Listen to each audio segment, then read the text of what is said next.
Cody, I'm really looking forward to this webinar and exploring some of the market conditions that are going on. One of the things that I think most farmers and market participants are going to be interested in is what's going to happen with spring planting and how are we going to see acres shift. Yeah. Well, we came into the year knowing wheat acres were up, right? They were up 37 million acres, 11%. But the issue we've had is how much abandonment is there going to be? Is there going to be a lot of shift to double crop beans, double crop milo? And then you look outside of the southern plains, you look to the northern plains, they've got snow on the ground the beginning of April. Can they get a corn crop in? There's a lot of unknowns. The one thing we do know is farmers want to plant a lot of corn. It's can they get it in the ground?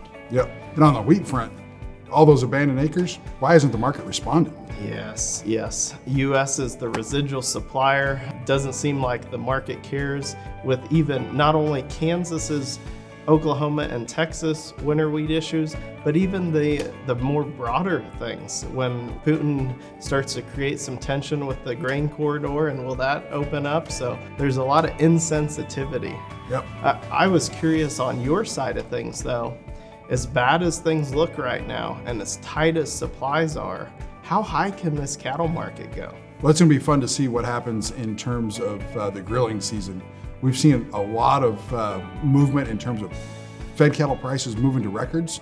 Can this cutout really support things going forward here?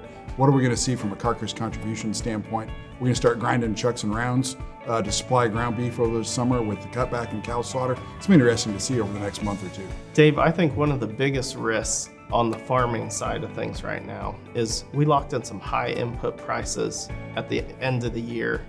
And coming into it, do these grain prices stay elevated, or are we going to face a downtrend? Is harvest 23, where do things end up at that point? Those will be some good answers to get during the webinar. And on that same note, when you look at what grain prices you're going to do, how much can feed yards afford to pay for feeder cattle and calves going into the fall, and what kind of risk is associated with that? We can probably answer some of those questions during the talk. Yeah, I'm looking forward to getting into it.